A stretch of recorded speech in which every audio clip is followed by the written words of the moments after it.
What's up, guys? Good evening. Monday Night Raw still on the airwaves. We're in commercial, about to head into Sethington Rollins versus Drew McIntyre for the championship. But some massive, and I mean massive, breaking news. The Rock just returned to WWE in a segment with Jinder Mahal. The big reveal of the former champion was Jinder Mahal, which I thought was just great because you knew he wasn't the actual return. But everybody was so dejected and let down because Jinder Mahal, for some reason, is one of the most despised pro wrestlers on the planet.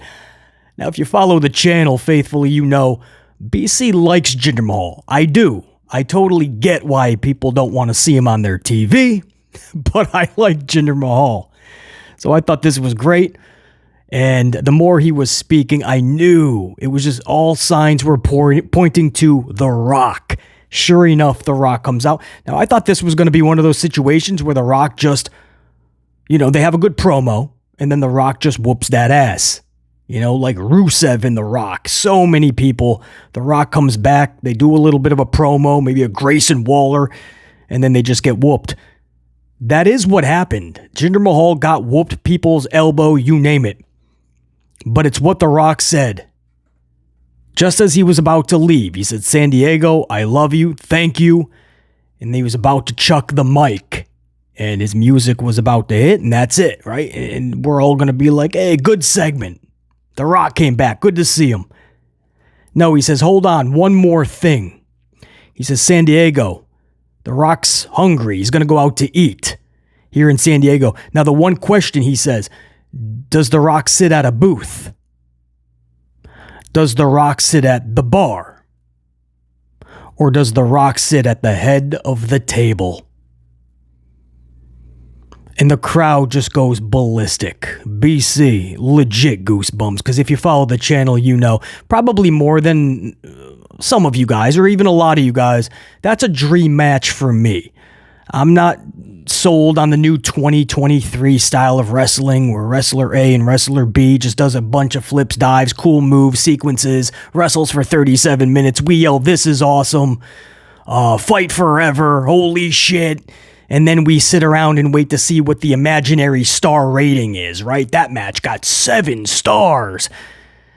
No, if I don't have a connection or a feeling to that match, if it's not captivating, if it's not intriguing at the highest of levels, if the storyline isn't perfect, if the characters aren't larger than life, I need that extra level of feeling and emotion, attachment to what I am witnessing. So for me, The Rock and Roman Reigns is one of the biggest dream matches, one of the biggest storylines that is sitting in WWE's lap that I can remember in recent memory, maybe ever.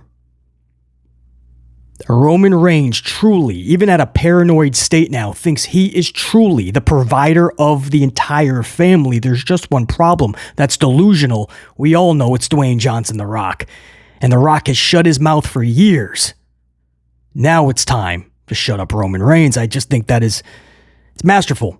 And he shows up to Raw and you're thinking, wow, we're farther than ever before away from Roman and Rock because he's not even on the same brand at this point.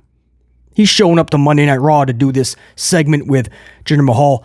But that end line, do I sit at the booth, do I sit at the bar, or do I sit at the head of the table? And the seriousness in this dude's face.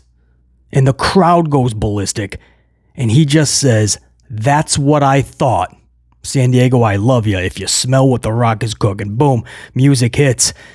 Michael Cole, Wade Barrett. I think it was Wade maybe. Paul Heyman, call Roman Reigns, they said.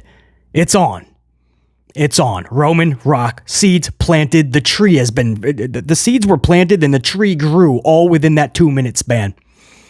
So that's something that even I'm probably going to miss the start of Sethington versus Drew cutting this upload, but this is something that can't wait till tomorrow.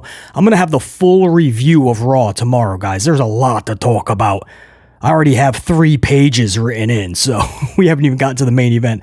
I've been very busy on the notes for tonight's Raw. I have a lot to say. I hope to do that live tomorrow. I would love to do tomorrow's review live on the channel, maybe late morning, early afternoon. We'll see. But look forward to that. But this is just a little bit of a breaking news in case you're missing Raw. I know a lot of you guys still don't watch the show. The product has been bad for too long and you just stopped watching. You watch BC. If it's good, you'll go back and watch some highlights. Well, guess what? This is must see. This is can't miss.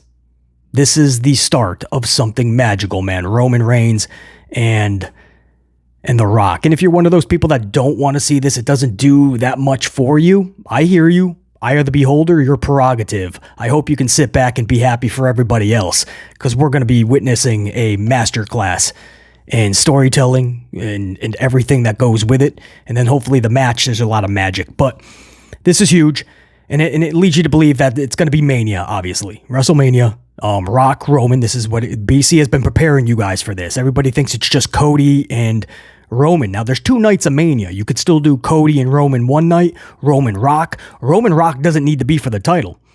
That's just the title of who is the head of the family, the head of the table.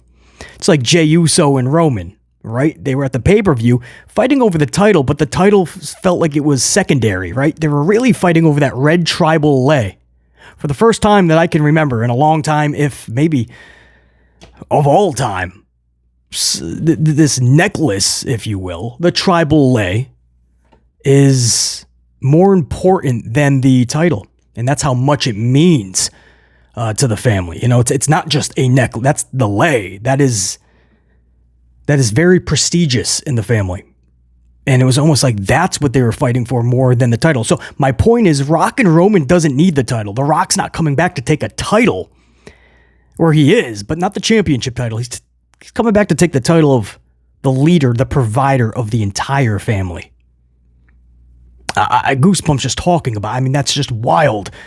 So, listen, you know, anybody that is just waiting for Cody to finish his story, well, I hope you understand there's a lot of us fans that know. We said 39 was it. Nobody wants to wait, nobody. A lot of us didn't want to wait another year to see the same thing we could have got this past year. 12 months to watch Cody go through struggle and adversity. What does that even mean? 3 matches with Brock that never had a purpose or a reason, and then 60 plus matches. That's a true statistic. 60 plus of 94 victories that Cody had in 2023 was against Judgment Day.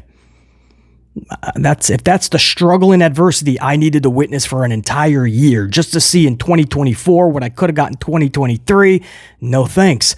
I'll absolutely choose Rock and Roman first. But again, there's 2 nights. You know, Roman, you could think of a way for Roman to pull back-to-back matches. There's no reason. If Roman can't do back-to-back matches on 2 separate nights, I would question why Roman is a pro wrestler then. Back in the day, you would have to wrestle 2-3 times a day. There's 365 days in a year. Some wrestlers were wrestling 500 to 600 times. Do the math. It's a couple, 2-3 times a day. With a day off here, a day off there, maybe. So there's a couple days at Mania. But we may have just seen Cody Rhodes Das booted from Mania. And this is what I mean. There was never the plan set in stone for Cody to just finish his story at 40. Still might happen. But that was never the set plan. The deed was done pretty last minute. It was an audible. 3 H's pretty much admitted that. And he said sometimes you get the call right, sometimes you get it wrong. I mean, at this point, CM Punk and Seth Rollins for the championship could be the main event. I don't see how that overshadows Rock and Roman. At this point, for a lot of us, Cody and Roman just got booted to the 3rd main event. The problem is there's 2 nights of WrestleMania. So one of those 3 main events has to get booted, and it would be Roman and Cody for a lot of us. We've seen it. At this point, who cares what story is finished? At this point, Seth Rollins and CM Punk and Rock versus Roman. There's your 2 main events.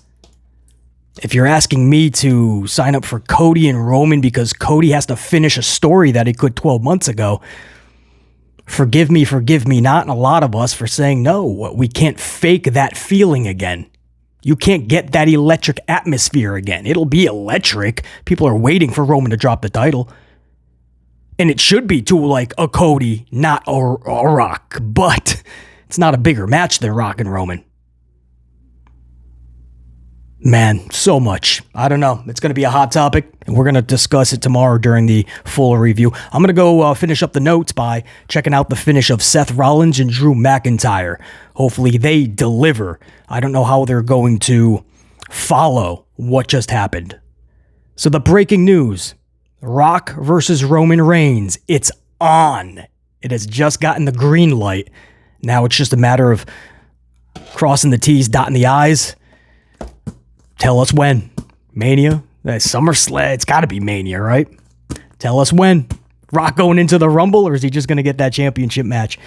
We'll see, guys. We'll talk all about it tomorrow. The full Monday Night Raw review. Until then, you guys have a good night. Whoop that ass.